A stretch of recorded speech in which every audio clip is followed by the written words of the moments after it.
Forcément eu encore connaissance de tout ce qui est dans les tuyaux. Et puis, une fois que cette présentation sera faite, eh bien, on vous propose d'aller faire une petite déambulation et on rejoindra Nicolas Jean, qui est déjà dans la salle aujourd'hui, qui est le directeur de l'Office de tourisme sous les Halles. Comme ça, lui-même vous fera une petite présentation du territoire aussi un tout petit peu plus large. Et puis on terminera en continuant la promenade sur le passage des filles. C'est un nouvel espace qui a été créé cette année, qu'on voulait vous montrer. Et puis il y aura une petite collation et un verre de l'amitié, de convivialité.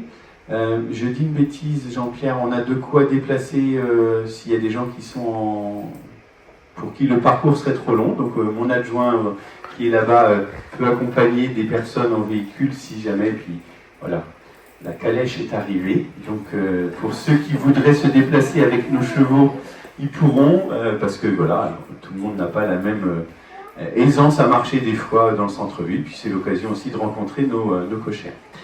Donc voilà, et puis ceux qui le souhaiteront, on pourra les emmener au forum, puisque le forum est au but, un peu plus loin encore au centre-ville. Enfin, un peu plus loin du centre-ville, pardon, du côté du lycée.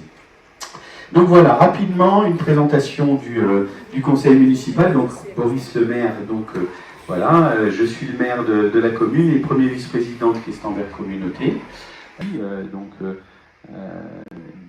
Avec évidemment homme-femme, hein, c'est le principe où il y a alternance au conseil municipal. On ne rentrera pas dans les détails, mais on a fini un gros chantier de rénovation de l'école élémentaire qui avait été démarré dans la mandature précédente et qu'il a fallu terminer ici.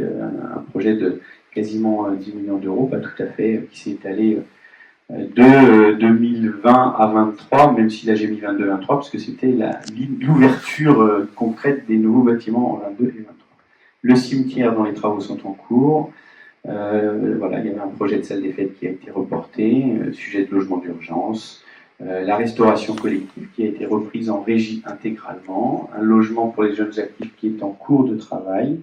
On a retravaillé aussi le plan de circulation, une restauration écologique du Saint-Éloi, une production de photovoltaïque dont on a fait l'inauguration cette année au centre technique municipal. J'ai pas mis les photos, je crois, parce que j'avais pas la place de mettre tout, mais où on produit quasiment, on est en autoconsommation, c'est-à-dire à peu près 80%, un petit peu moins de l'électricité qui est produite et consommée par la commune. Voilà, on a lancé un programme sur l'Atlas de la biodiversité et dans les projets en cours, véritablement dans les travaux ont démarré ou vont démarrer, nous avons la cuisine centrale, dont je vous mettrai quelques photos également. Et puis on a un très gros programme de voirie, parce que si j'ai dit qu'on avait 120 villages, on a quasiment 200 km de voirie à gérer, avec un niveau et d'entretien relativement important et de rénovation même plus fort quand c'est nécessaire dans les zones où il y a forte circulation. Dans les éléments qu'on a mis en place aussi depuis le 15 janvier 2024 et qui est à votre disposition, une mutuelle communale, parce que tout le monde peut avoir des difficultés à se munir d'une mutuelle quand on arrive à la retraite, parce qu'il y a des fois on n'est pas en capacité de garder la mutuelle que l'on avait avant. Donc voilà, une mutuelle communale qui fonctionne plutôt bien, un accord, un partenariat que l'on a avec Mutualia qui fait des permanences les vendredis et le jour du marché aussi dans leurs locaux, je crois que c'est ça. Janine le redira si je me suis trompé. Voilà, donc voilà, on a négocié avec eux, par exemple, il n'y a pas de questionnaire médical, ce genre de choses, donc c'est un travail qui a été quand même relativement long. Et puis voilà, il y a des contrats différents en fonction de la situation dans laquelle on est. Est-ce qu'on est en situation de fragilité? Est-ce qu'on est des jeunes mais que l'on n'a pas une situation un peu particulière? Et puis évidemment, on a des contrats avec des garanties différentes. Évidemment, nous, on ne touche rien là-dedans, hein, c'est juste, on a mis en place cette possibilité-là et on a négocié des tarifs pour plusieurs années, histoire de figer cela. Dans les aménagements importants qui ont été réalisés cette année, l'aménagement de la rue du Maguero, là je vous mets des photos de la passerelle qui a été mise en place, mais c'est quasiment 1 kilomètre de voirie nouvelle qui a été refaite dans une rue. Alors c'est une rue, mais c'est quasiment un village, puisqu'il est tout près du centre-ville, mais il est déjà plus dans le centre-ville. Voilà, des travaux qui étaient environ pour 1 700 000 euros. Jean-Pierre, je crois que c'est ça. Voilà. On a réaménagé des zones 20 et des zones 30. Tous les travaux et toutes les signalétiques n'est pas encore complètement à jour au centre-ville. On y travaille. Et on a surtout remis certaines rues en sens unique parce qu'on avait des points de blocage. Un travail qu'on a fait avec les habitants, les commerçants pour essayer de fluidifier le centre-ville. Peut-être qu'il faudra encore aménager certaines autres zones ou revenir sur des choses parce que la circulation automobile au centre-ville, c'est un sujet qui est complexe, donc avec du marquage, avec des entrées de zone avec des panneaux et avec de la signalisation au sol, que l'on soit en zone 30 ou qu'on soit en zone 20. Donc voilà, ce travail est un travail de longue haleine, mais voilà, on avance tranquillement sur ce sujet de pacifier la circulation au centre-ville. Et puis des aménagements plutôt en extérieur. Donc là, je vous montre, alors c'est pas Saint-Doué, en réalité, c'est Kerjumet, direction Saint-Doué, où on a fait un aménagement de ralentissement avec un mini rond-point, parce que, ben voilà, comme à peu près partout sur les routes, les gens roulent un peu trop vite. Nous roulons tous un peu trop vite. Et donc, c'est des aménagements qui permettent de sécuriser. Donc, on en profite évidemment pour rénover la voirie qui parfois est fatiguée, notamment parce qu'on a beaucoup de monde qui habite sur le territoire, et c'est aussi des voiries qui sont utilisées par nos agriculteurs. Et les agriculteurs, bah, du coup, ils ont besoin de voiries larges et de voiries solides parce que, évidemment, ils ont du matériel qui est de fort poids. Un autre sujet qui est en cours de travail à CELAC, du coup, une votation qui a eu lieu en novembre, non pas 2025-2024, qui est une coquille, l'année dernière, pour définir quels étaient les choix d'aménagement autour de la rénovation, enfin de la renaturation du Saint-Éloi. Donc une votation où il y a eu une forte participation et le scénario 3 a été déterminé. Donc certains ont peut-être participé au vote selon la date à laquelle vous êtes arrivés, mais pour les autres, peut-être pas, évidemment. On avait fait 2 votations pendant cette mandature, une pour le cimetière, que je vais présenter, parce que les travaux démarrent également. Je suis d'astreinte depuis cette semaine, donc je vais donner le téléphone à mon adjointe. Du coup, on a fait 2 votations, donc celle pour la renaturation de la rivière du Saint-Éloi qui se situait sous un étang avec des très gros dysfonctionnements. Donc là, c'est une illustration de ce qui a été imaginé et voté, en sachant que vous avez pu voir donc l'étang a disparu et on voit la rivière qui a repris place. Ça, c'était des photos au printemps. Et puis, si on regarde, voilà, la végétation a repris sa place de manière beaucoup plus forte à l'été. Et puis, des travaux de passerelle ont commencé. On a refait la passerelle principale qui traverse cette rivière. Et d'autres, donc voilà, on la voit sous un... Ah, là, il y a un petit problème avec l'image. C'est pas grave, on va avancer. Tac. Et d'autres travaux de passerelle vont démarrer là, d'ici une dizaine de jours. Vendredi prochain, me dit Jean-Pierre.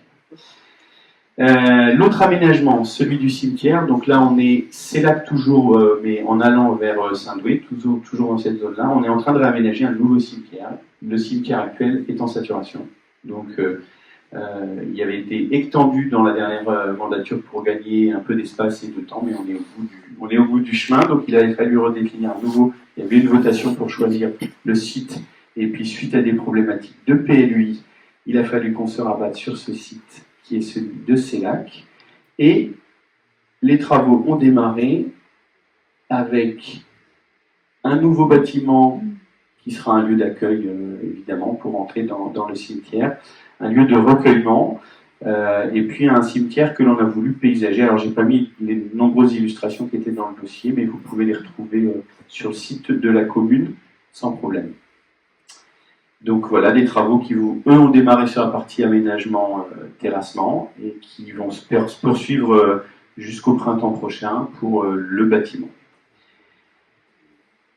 Notre autre travaux importants, on a une cuisine centrale qui délivre quasiment 1000 repas par jour pour nos écoliers, la résidence autonomie des écoles du territoire, Lausac et Limerzet, qui sont en accord avec nous, et la cuisine centrale est dans son jus depuis trop longtemps, et donc la préfecture nous a demandé d'intervenir.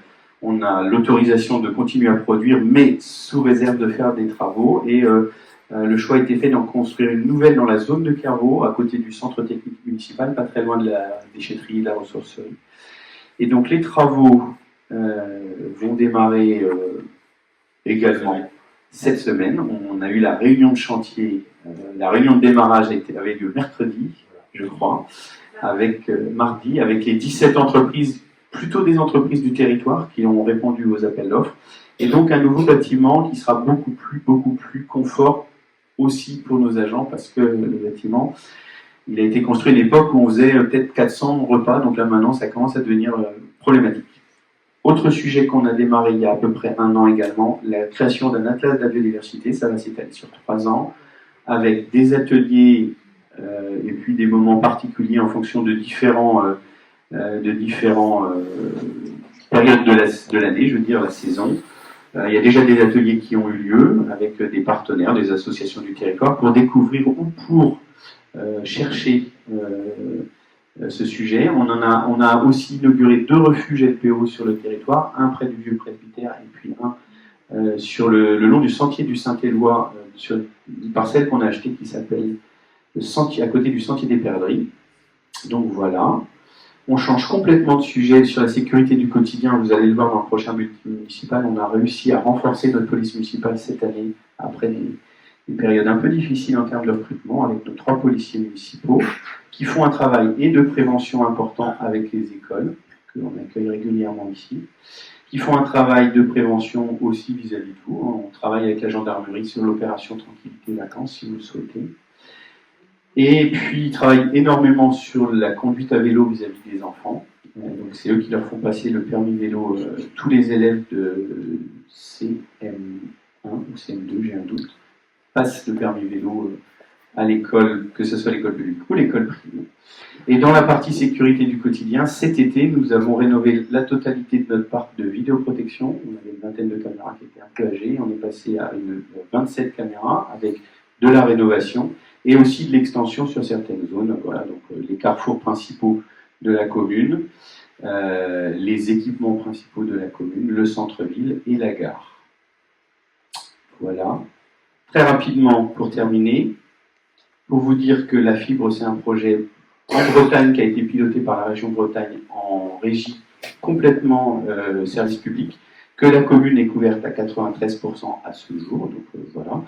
Vous arrivez dans une période plus facile. Il y a 3-4 ans, c'était encore un petit peu dur, mais voilà, la région a finalisé quasiment tout le travail. Voilà, vous voyez la carte, on voit bien que ça s'est accéléré assez fortement à la fin de 2023, début 2024.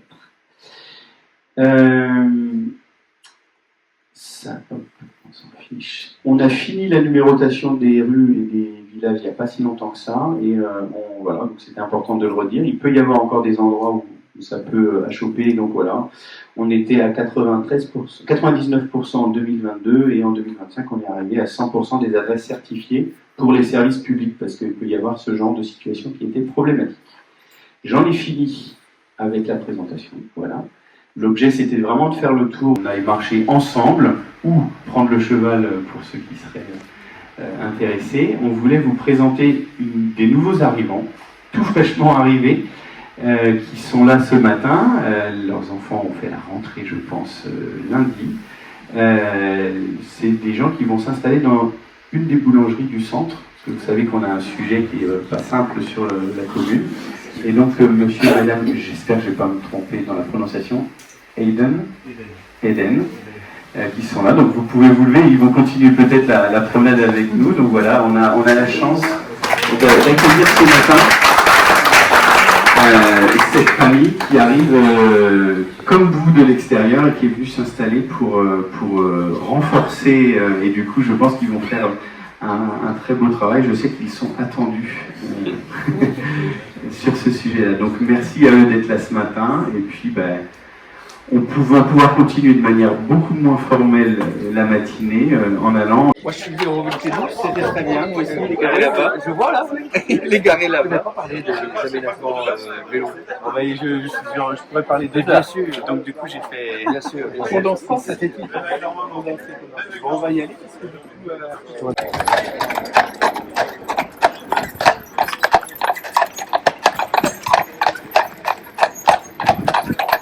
touristique, même si des fois on peut avoir des sujets qui peuvent être perçus différemment. Quand on a une ville de 700 habitants, 1500 ou 1000, on n'a pas tout à fait le même rapport aux sources. Du coup, voilà. Pour autant, c'était important pour nous sur la partie touristique parce que on n'est pas ignorant de comment on vient s'installer en Bretagne. On regarde les choses. Et une partie de l'installation qui se fait en Bretagne, c'est aussi parce qu'il y a des gens qui viennent pendant leur vie active, mais pas que, et qui trouvent la Bretagne très agréable et qui se disent, bah, tiens, je viendrais bien m'y installer dans mes vieux jours, on va dire ça comme ça, et donc je ne doute pas qu'il y en a parmi nous. Et donc la société publique locale qui a été créée en 2017, oui, c'est ça, ouais, ça passe. Exactement, gère avec évidemment des élus le territoire communautaire au sens du tourisme. Ça, exactement. Merci Boris pour cette introduction. Donc, je suis Nicolas, je suis directeur de Rochefort-en-Terre Tourisme. Donc, Rochefort-en-Terre Tourisme, c'est l'office de tourisme à l'échelle intercommunale, comme l'a expliqué Boris. On a 2 points d'accueil, un devant lequel on se trouve, qui est les plus belles maisons de Questembert. Donc, merci aussi à la mairie de nous avoir mis à disposition ce magnifique écrin pour vous accueillir. Donc, on est ouvert en ce moment, en septembre, du lundi au samedi, matin et après-midi. Et en parallèle également d'un deuxième point d'accueil, donc à Rochefort-en-Terre, qui a quelques encablures d'ici, environ 2 minutes en voiture. Donc au niveau de Questembert, il y a une vitalité aussi qui est patrimoniale, avec effectivement les halles qui sont véritablement le cœur battant de la ville de Questembert. Mais plus que le cœur battant, c'est également le ventre, sachant qu'il y a 2 marchés d'envergure qui s'y déroulent. Un le lundi matin, qui comprend, qui est historique, qui existe depuis exactement depuis des centaines et des centaines d'années, qui draine aussi de nombreux exposants. Donc je vous invite vraiment à venir ici le lundi matin. Il y a une ambiance, il y a des saveurs, il y a des échanges, il y a des commerçants qui sont très gouailleurs avec lesquels on prend plaisir aussi à échanger évidemment. Et on a un autre marché qui se déroule le mercredi après-midi, qui est un peu plus modeste, mais c'est un marché 100% bio et qui lui se déroule à partir de 16h. Et en été, en plus, il se termine par un petit concert. Donc venez aussi les mercredis après-midi, ici sous les halles de Questembert. Il y a de la vie, il y a de l'animation, et en plus vous repartirez avec de bonnes saveurs dans votre cabas. Après, donc au niveau de Rochefort-en-Terre, qui est situé donc à une dizaine de minutes ici, c'est entre 500 et 600 000 visiteurs à l'année. C'est un village qui bénéficie de 3 labels. Petite cité de caractère, plus beau village de France, et puis également ville et village fleuri 4 fleurs. Questembert fait également aussi énormément d'efforts en ce qui concerne le fleurissement de la ville, et les résultats sont déjà tombés. Hein. Oui, on avance petit à petit dans la démarche. On est à 4 pétales, donc on n'a pas encore les fleurs. Bientôt les fleurs, bientôt ça viendra un jour. 4 pétales, bientôt la prochaine fleur, donc, et puis peut-être bientôt un joli bouquet. Hein, en tout cas, c'est ce qu'on peut se souhaiter. Hein. Non, mais c'est vrai que là aussi, tu l'expliquais, Doris, tout ça aussi, ça contribue vraiment à l'attractivité du territoire. Je pense que si on propose également des apéros pédalos pendant l'été. Donc en fait, ce sont des produits locaux qu'on met dans un petit panier. Et effectivement, on vous propose en fin de journée de faire un petit tour en pédalo à la fraîche, avec un joli soleil couchant, de manière à profiter encore autrement du territoire. Donc ça, c'est très très sympa. Et puis parallèlement à ça, on a aussi pas mal de visites, des visites ludiques et découvertes qui sont tout au long de l'année sur l'ensemble du